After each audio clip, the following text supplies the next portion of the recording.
Greetings everyone, my name is Joel Beckham. In addition to using the Bible, we will be continuing our use of N.T. Wright's book entitled Simply Jesus. For this portion of our lecture, we will be discussing pages 57 through 130. And this begins at chapter 6, which is entitled God's in Charge Now. N.T. Wright begins by saying the reason there were crowds with Jesus that day as he rode into Jerusalem is that there were always crowds around Jesus from the beginning. He attracted them. The first thing most people knew about Jesus was that when he arrived in the village, there was a party, a celebration, whoops of delight, people dancing, women ululating, the prophets in town, and it's good news all around.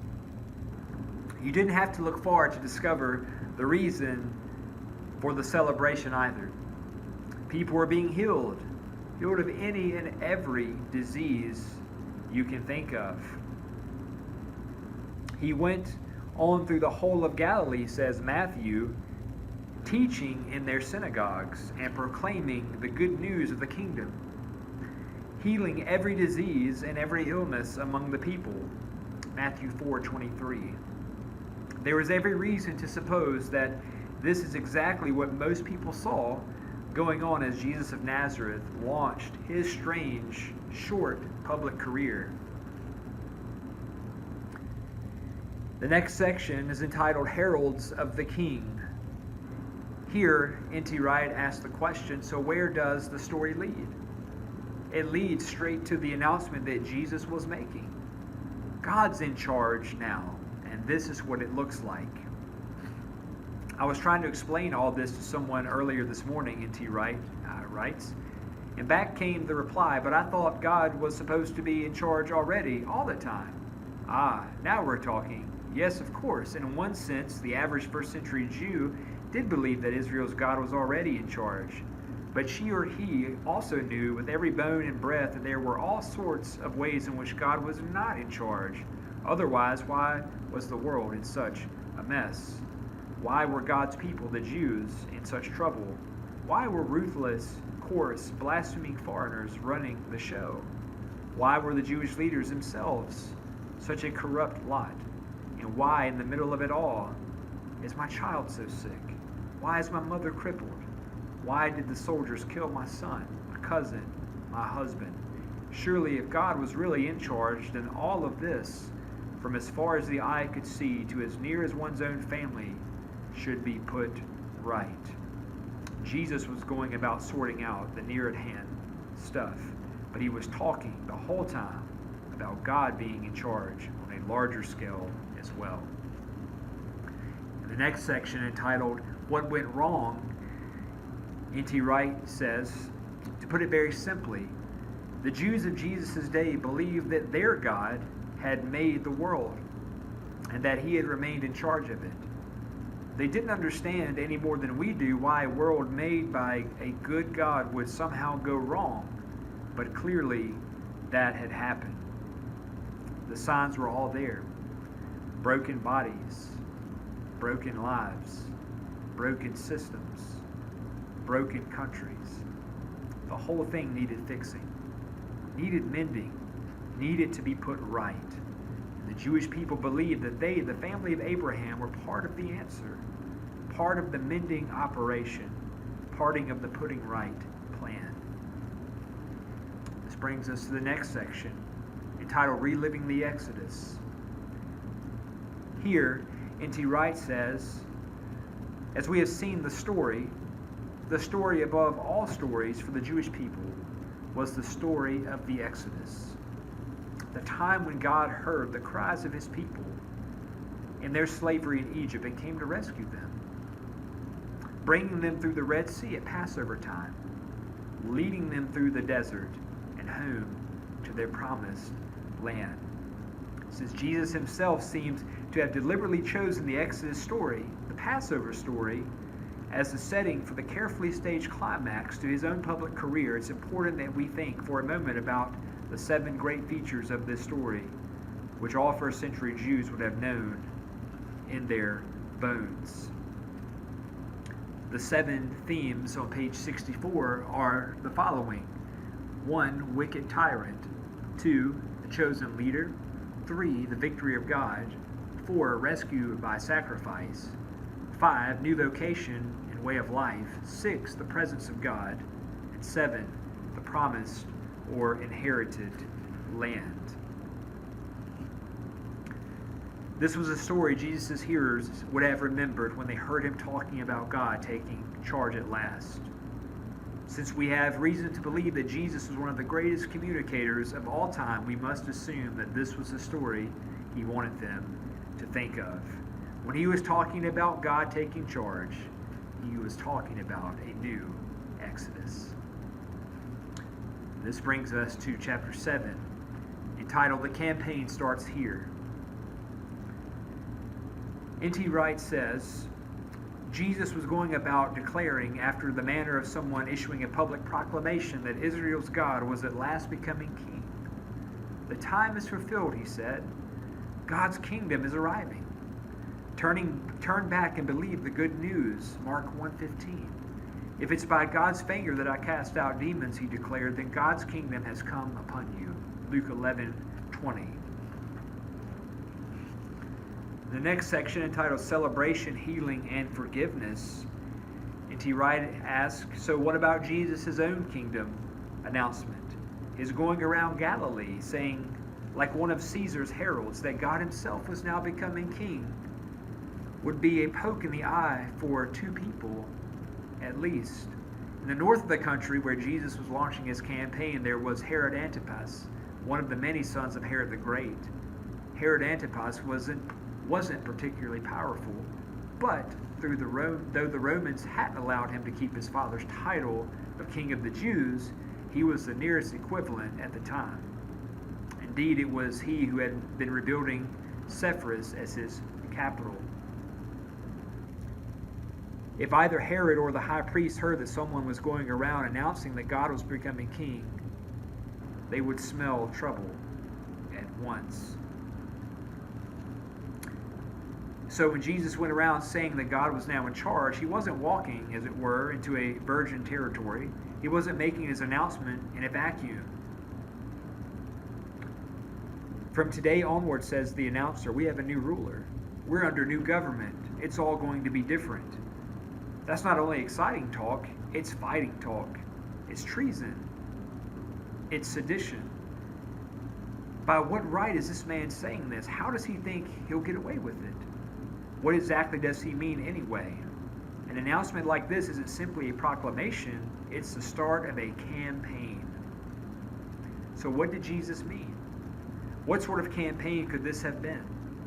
Those are the questions we can be sure his hearers' minds, frustratingly for us and for them, Jesus' answer to what exactly does he mean seems to have been partly wait and see.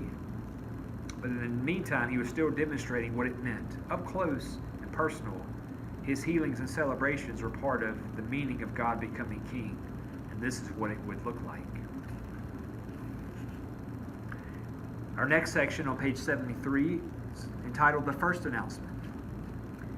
N.T. Wright continues, this is how we should understand both the big announcements and the intimate words of consolation.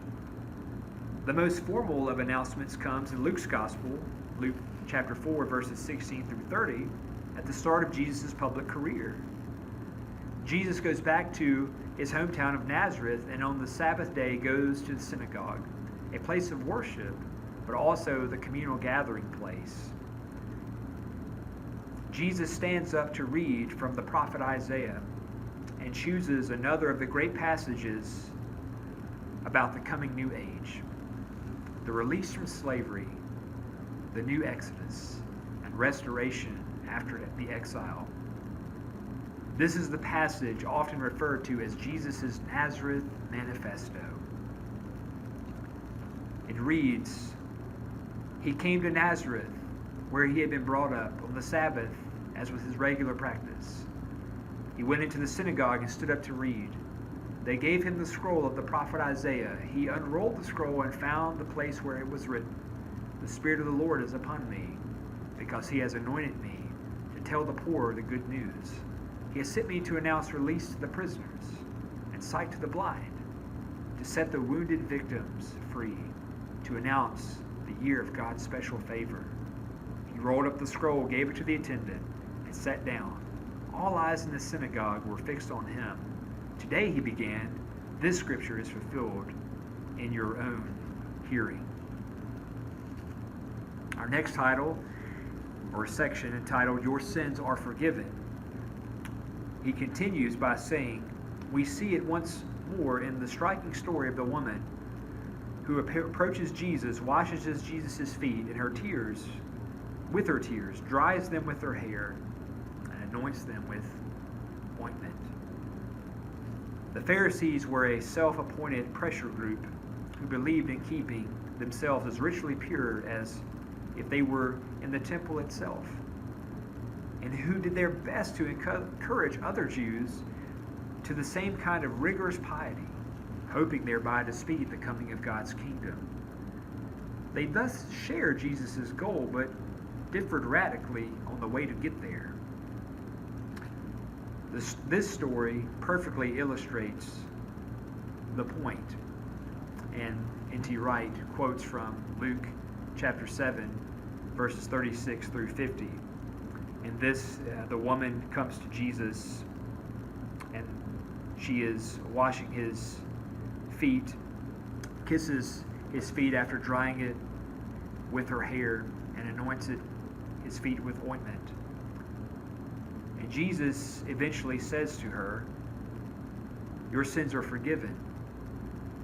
"Who is this?" the other guests began to say among themselves, "who even forgives sins?" "Your faith has saved you," said Jesus to the woman. "Go in peace." There are many interesting features to this passage. Notice, for instance, the way in which Simon the Pharisee is mentally criticizing Jesus for not knowing what sort of woman this is, whereupon Jesus shows that he knows what's going on, not only in the woman's heart, but in Simon's heart too. But we focus here on forgiveness. Jesus, as usual, tells the story to explain what he is doing. This time, it's about a man who had two debtors, one owing him a huge sum and the other a small. Neither could pay, so he forgave them both.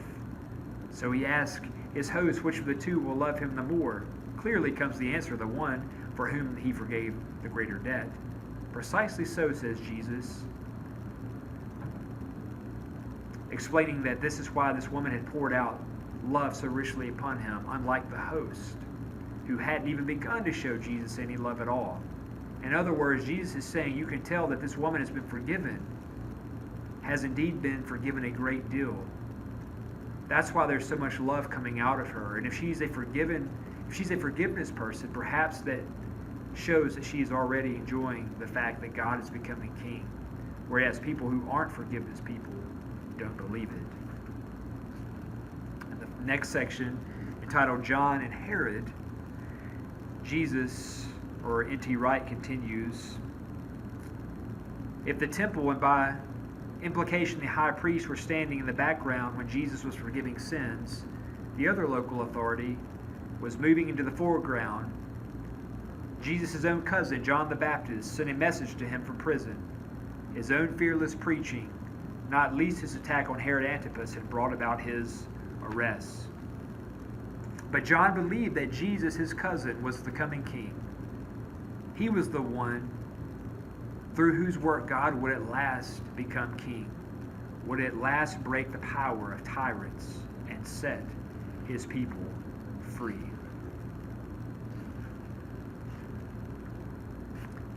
We now move on to chapter 8, entitled Stories That Explain and a Message That Transforms.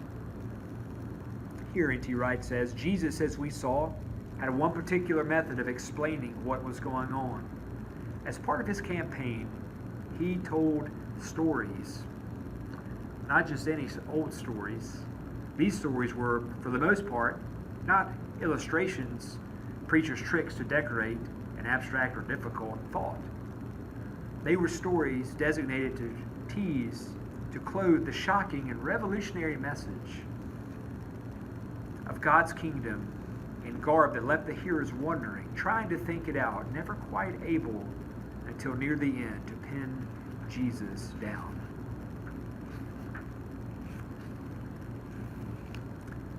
The next section, entitled Don't Miss It, Jesus' stories build to a crescendo, keeping pace with the wider narrative of his brief public career. The kingdom is coming on earth as in heaven. But the people of the kingdom, the children of the kingdom, are missing out on it. Everything is coming right at last, and everything is going wrong at the same time. All suggestions that Jesus was simply a great religious teacher telling his contemporaries about a new pattern of spirituality or even a new scheme of salvation must be set aside. Jesus' parables, or these stories, never mind for the moment anything else about him, tell us in their form alone, but also in their repeated and increasingly direct content, that the purposes of heaven are indeed coming true on earth, but that the people who in theory have been longing for that to happen are turning their backs on it now. That is actually knocking at their door. In our next section, entitled Hearts Transformed, N.T. Wright continues in two remarkable passages, Mark 7, 1 through 23, and 10, 1 through 12, that have parallels in Matthew chapter 15, 1 through 20, and Matthew chapter 19, 1 through 12. Jesus picks up another of the themes of Israel's ancient promises. What will it look like when God becomes king? Hearts will be transformed. So, he asks, what is Jesus saying? That some people are simply permanently unclean? Namely, all those who find these things bubbling up in their hearts? Hardly. There would be too many clean people around if that were his point. No, his point is that when God becomes king, he provides a cure for uncleanness of heart. Again and again it comes in the Sermon on the Mount, Matthew 5 through 7. On the edge of one remark after another, when God becomes king, he will come with a message of forgiveness and healing.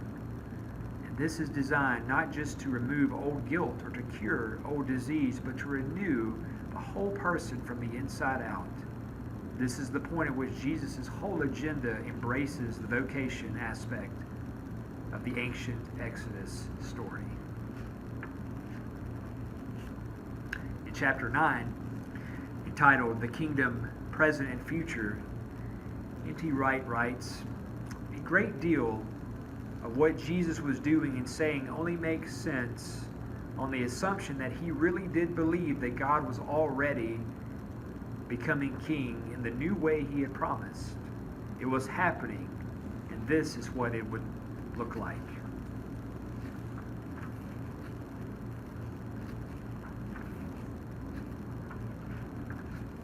Chapter 10, entitled Battle and Temple, N.T. Wright discusses in the section called Battling the Satan. He says the battle Jesus was fighting was against the Satan.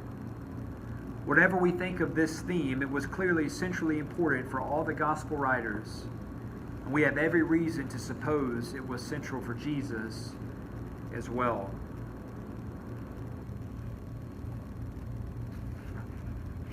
In the next section, entitled Cleansing the Temple, N.T. Wright says this: Jesus, as we have seen, chose the Passover season as the moment to ride into Jerusalem on a donkey, deliberately awakening in the onlookers' minds the powerful prophecy of Zechariah 9 through 11, which reads, Rejoice greatly, O daughter Zion. Shout aloud, O daughter Jerusalem.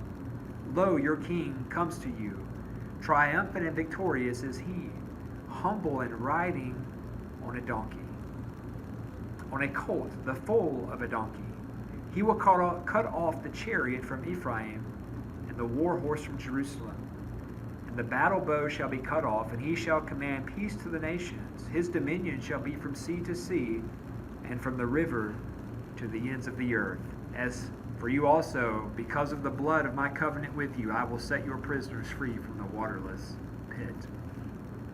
He continues, so when Jesus came into the temple and performed another dramatic action, driving out the money changers and the dealers selling animals for sacrifice, this too would have been seen within a web of prophetic allusion and symbolism. Jeremiah, after all, had famously smashed a pot at the same place in Jeremiah 19, symbolizing the coming judgment. He continues, it looks as though everyone knew that Jesus was in some sense or other pronouncing God's judgment on the temple itself, and by implication on the present regime that was running it. After all, when Jesus stopped the changing of money, you were only allowed to use the official temple coinage. And the selling of sacrificial animals, he was effectively stopping the sacrificial system itself for a brief but symbolic moment. He sums it up. This means that we must pause and ask some extremely foundational questions. We have been looking at the what question. What Jesus did, his characteristic actions, and the way he spoke about them. We are still postponing the question of why he did it, and what it all meant. We're closing in on the who question, who Jesus thought he was, but before we can get any farther with these, we need to think about three other great questions: where, when, and how. In other words, we need to think about space, time, and matter. How, at this deep level, did first century Jews, Jesus included, think about these vital but often hidden questions? This concludes our lecture on pages 57 through 130. Thank you.